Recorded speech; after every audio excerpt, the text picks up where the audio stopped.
Kung ang Magellan's Cross ay matatagpuan sa Cebu at Luneta naman sa Maynila, saan naman matatagpuan ang mga katagang hila muna bago baba? Sogo. Sogo. Trending to, be. Kung ang Magellan's Cross ay matatagpuan sa Cebu at Luneta naman sa Maynila, saan naman matatagpuan ang mga katagang hila muna bago baba? Short po. Short hila muna bago ba? Nakakatawa yun. Kung ang Magellan's Cross ay matatagpuan sa Cebu at Luneta naman sa Maynila, saan matatagpuan ang mga katagang hila muna bago baba? Sa CR? CR! CR. Siyempre, hilahin mo muna bago ka bumaba. CR. Pero sige, ginagalang namin yung makagustuhan mo, ha? Ito ang larong Pinoy na ginagamitan ng lata at tsinelas. Ano ito? Tumbang lata? Ano ang title ng pambansang awit ng Pilipinas? Bayang Magiling. Yes, Malers. Mali. Ito po ay larong Pinoy na ginagamitan ng lata at tsinelas. Piko.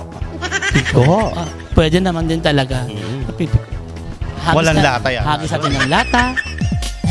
Hello mga kahanas! Ito po ang Yeah. third episode ng Para sa Pera dito pa rin sa Bayan ng Morong Bataan. Correct! Ayun na nga, at syempre tatanungin na naman natin ang mga taga-Morong. Yes, Yan. of course. At syempre, huwag niyo pa rin kalimutang mag-like at subscribe sa ating YouTube channel, ang Hanash Pilipinas, pati na rin sa Facebook page. Yes, at muli ito po ang ating last and third episode ng Para sa Pera ng Hanash Pilipinas. Yes, at ngayon naman po makakausap natin ang nag-iisa at sikat na si Buboy, Cesar Montano. Wow! Eme, Ibang klase rin nung paglalay. anong pangalan mo? Siyempre, ako si Alfred Yocareza, teacher by profession, coach ng Siklab Bataan. Magaling pala talaga to. Kada tamang sagot, 20 pesos. Sir, galingan mo to ha. Ito ay larong Pinoy na ginagamitan ng lata at tsinelas. Ano? Tumbang preso. Bigyan mo ng 20. Wow. Next. 20 lang talaga. Ano ang title ng pambansang awit ng Pilipinas? Lupang hinirang. Apaka-easy naman to. Hindi naman to pang-let. Oo. Ano pong pangalan nito? Limpa Domingo po. Ilang taon na po kayo? 66. 66. Kayo po ba'y virgin pa? Virgin na del Byuda na. Ilang years na po? Ano, 30. 30 years na kayong byuda? 30 years na kayong byuda. Hindi, sumikip na ho. Ay, siguro. Sumikip na ho yung puso ninyo doon Oo, sa siyempre. paghanap ng ibang Ay asawa. naman, no, kaya di ho ako nag-asawa eh. Dahil Tanong kung naras pala. Kung naraspa na ba kayo? hindi po. Gusto nyo ho ba? Ayaw po. O, bumukha ka ho.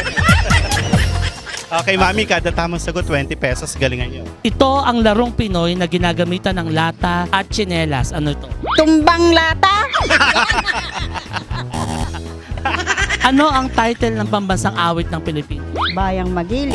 Tama. Mali, tita. Ano pong pangalan? Ako po si Lucy Payumo. Ganda nyo, Aling Lucy. Ay, syempre naman po, nagmana kay Ma'am Minyang eh. O, eto na nga. Kada tamang sagot, Ate Lucy, mananalo ka ng 20. Pag mali ang sagot mo, babawasan ang ganda mo. Ito ang larong Pinoy na ginagamitan ng lata at tsinelas. Tumbang O, preso. bigyan mo ng 20. Ay, Oh, hala ko. 20. Next. Ano ang title ng pambansang awit ng Pilipinas? Bayang Magiling. Yes, Malers. Ano pong pangalan? Edgar Miot. Taga saan ho kayo dito? Sa Binaritan, Morong Bataan. Garitan. Kumusta naman po ang mga taga Binarita? Okay naman po. Kayo ho, kumusta kayo? Okay naman po. Ako yung Municipal Director ng Eagle Response Team. Tara, Okay, no? sir, kada tamang sagot, Ah. 20. Galingan nyo. Pag mali po ang sagot, tatanggalin po yung posisyon sa'yo. Okay po. Ito po ay larong Pinoy na ginagamitan ng lata at tsinelas. Piko. Piko. Pwede naman din talaga. Pipiko. Walang lata yan. Hagis natin ng lata. Wala yata, Janelle. Tata rin. Malers, itay. Ito next. Ano ang title ng pambansang awit ng Pilipinas? Bayang Magiliw. Nako, mali rin po, itay. Lupang hinirang. Hindi na ho natin mahahabol. First answer, yun po tatanggapin. Ano pong pangalan, ma'am? Police Staff Sergeant Ellen Eliano po. Wow, Ellen gusto ko Eliana. yung Ellen Eliana na yan. Parang Anjo Eliana. Okay.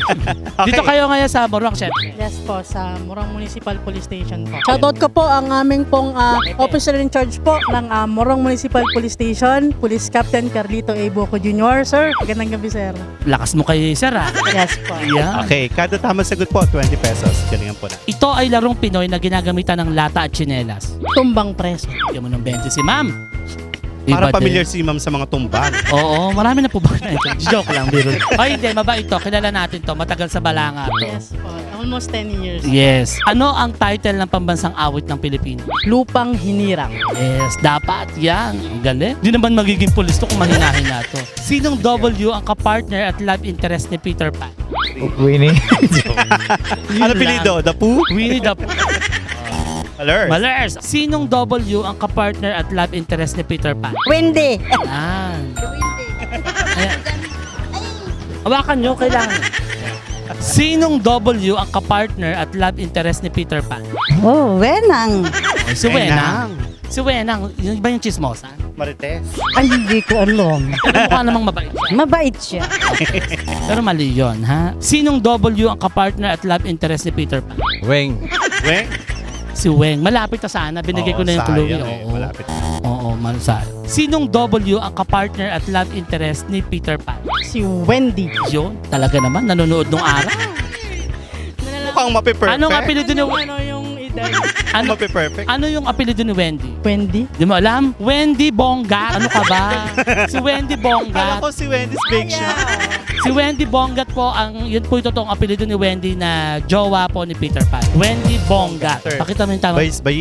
By space. Alam niyo po yun ba? Medyo pero aalamin palalo. Pag gusto niyo pong malaman. Sa inyo, magkatanong mga dalawa. Ginel, lalo. Lalo kay Nelmar. Siya talaga yung hustler. Pakita na. Bayis. Ano? Panalo ko. O kaya nga, nabayis Bayis niyo mo kami. Okay. Parang nagbabayis. Siyempre. Tama Okay. naman. Sa anong bahagi ng katawan matatagpuan ng pinakamanipis na balat? Sa ilong. Sa ilong. Yung sa ilong. Ipakita mo nga yung ilong mo, Nelma. Wow, makapal to. Yan yata yung pinaka... Yan yata. Ay, ngayon... Oo. Pakita mo yung leeg mo. Hindi. Kaya ko lang napagtanto, tignan mo. Ano? Kahawig niya pala si Panchito. Okray okray. Ang linis mo kasi, mama. Ha? Ito ang tinaguriang shoe capital of the Philippines. Marikina. Bayis. Bayis. Yan. Nung araw po ba nabayis niyo yung asawa niyo? Ay, wala. Hindi. Kaya namatay agad. Kasalanan niyo. Hindi niyo binabayis. Bayisin niyo kasi. Ha? Pag nakita kayo sa langit, bayisin niyo. Sa anong bahagi ng katawan matatagpuan ng pinakamanipis na balat? Ay, sa mata. Malers. Malapit na. Malapit Other. na. Ano yan, di? Pilik mata. Lalo nang mabali. Ito ang tinaguri ang shoe capital of the Philippines. Marikina. Bigyan mo 20. Naka 40. O, tita, nasaan na? Bayis. Yan. Bayis sabihin. Bayis. Yan. Binabayis niyo po ba asawa? Ano yun? Ito gawin natin. Bayis. Oh. Parang Jack and Paul. Ganun. Hindi. Kayo naglaro ng... Hindi. Sayang naman. Ang bata kayo, naglalaro kayo bayis. Opo. Jack and Paul. At least nagbayis kayo nung araw. Sa anong bahagi ng katawan matatagpuan ng pinakamanipis na balat? Mukha. Mukha. Naku nga. Oo, sa bagay sa inyo manipis naman kayo. Eh. Tsaka maganda. Oo, maganda. Alam mo, pangarap ko magkaroon ng gantong shape. Tignan mo wala Yung ako. baba ko. Angelic face. Saka angelic face. Oh. Angel. Ilan taon ka na? 67. Pero tignan mo, mukha ka lang 66, ha? Diba? It's pare. Bagets pa rin. Oh, ito ang tinaguriang shoe capital of the Philippines. Marikina. Oh, diba? Alam mo naman pala. Thank you. Gayahin niyo po ako. Bayis. Bayis. Nagbabayis po ba kayo nung araw? Anong araw? Kabataan. Ilang beses ko kayo magbayis? Depende. Saan nyo ginagawa? Kasiyar na lang. Ayun ho. Hindi na. May inana. Ayan na. Upo-upo na lang. Upo na lang. Charot. Okay. Sa anong bahagi ng katawan matatagpuan ng pinakamanipis na balat? Sa pisngi. Hipuin natin. Hipuin niyo po yung pisngi ni Nelmar. Ala, makapal Hipuin niyo sa po. akin. Hipuin niyo po. Manipis po ba? Medyo. Sa kanya po, hipuin niyo rin, Daddy. Manipis po ba? Manipis naman. Ay, so, kaya lang magaspang. ay, hindi. Sino mas ituro mo kung sino mas magaspang sa amin. Itay ko din mawawala sa'yo pagka municipal coordinator.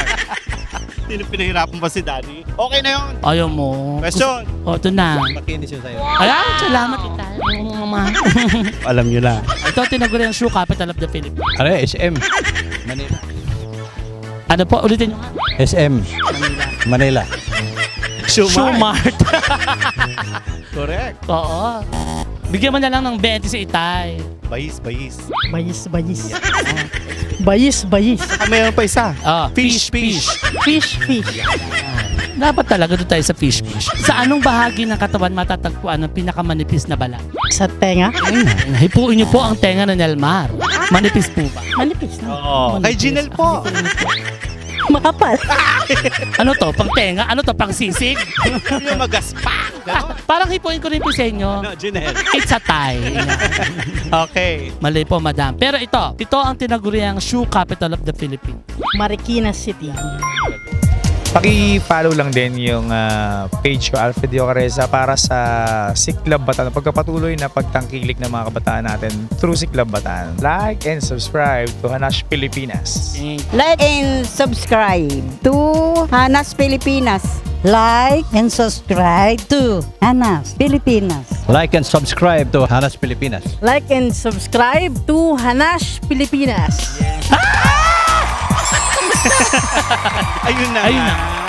At ito po yung katapusan ng third episode dito sa Murong Bataan. Yes, muli tayo nagpapasalamat kay Mayor Cynthia Isanislao at kay Consihal Jomar Castro. At syempre sa nag-assist sa atin ng PNP Murong, thank you so much. Yes, at sa lahat ng mga taga-Murong na nakasama natin sa Hanasyan, maraming salamat. Hanggang sa susunod na episode. At malay nyo, teka lang, bago ang lahat.